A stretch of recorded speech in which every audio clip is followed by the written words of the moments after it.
Bonjour, ici Guillaume Crouzet depuis les studios de CGTN à Paris pour la revue de presse française. Quoi de neuf aujourd'hui dans l'actualité? Si Libération consacre la majorité de sa une à la situation confuse au Venezuela, avec ses deux présidents de la République, l'un élu, l'autre autoproclamé, le journal signale aussi une grande confusion parmi les gilets jaunes en France. Alors que certains d'entre eux veulent présenter une liste aux prochaines élections européennes, cette initiative est désapprouvée par la majorité du mouvement. À la une du Monde, ce titre, à Davos, la Chine prend la place laissée libre par les États-Unis. Au sommet économique mondial, la délégation, conduite par le vice-président chinois Wang Qishan, n'a pas manqué l'occasion, en l'absence du président Donald Trump, que le monde va même jusqu'à qualifier de mauvais élève, de rappeler sa foi dans le multilatéralisme et l'équité. Il faut augmenter le volume du gâteau et le partager plus équitablement, a déclaré le vice-président chinois. Le Figaro attire pour sa part notre attention sur le nouveau roi de la planète, le poulet. Aujourd'hui, c'est devenu l'espèce vertébrée la plus présente au monde. 22,7 milliards de poulets d'élevage sur la planète, soit 3 fois plus que d'humains.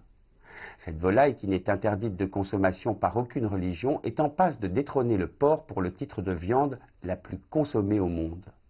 Sans compter que depuis 1950, à force de sélection et d'alimentation, le poulet d'élevage a tout simplement quintuplé de volume. Les chercheurs pensent d'ailleurs qu'il est à son poids maximum. Et nous en connaissons d'autres qui sont en pleine croissance. Le Figaro Économie est allé faire un tour sur celle que l'on surnomme la plus belle avenue du monde, les Champs-Élysées. C'est ici que l'entreprise chinoise Xiaomi vient d'ouvrir vendredi dernier son premier point de vente français, à quelques centaines de mètres de la boutique qu'Apple avait inaugurée il y a 2 mois sur la même avenue. Alors, provocation? Plutôt une confrontation bien réelle. Pour ce qui est des ventes mondiales de smartphones, derrière Samsung et Huawei, Apple est en recul. Et Xiaomi, 4e du classement, ne cesse de gagner des parts de marché.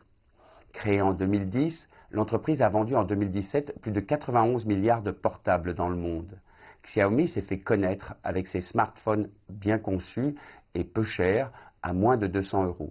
Après s'être développé en Chine, celui que l'on surnomme l'iPhone Killer s'attaque maintenant aux marchés internationaux. Et n'allez pas croire que toutes les entreprises soient couronnées de succès. C'est ce que prouve une photo choc dans le magazine Paris Match cette semaine. En 2014, un promoteur turc s'attaque dans la province de Bolu à un projet fou. Construire un lotissement de 730 villas comme des mini-châteaux, tous identiques. Destinés à de riches acheteurs étrangers, ce rêve a tourné au cauchemar pour le promoteur. Presque pas de vente et une ambiance de ville fantôme.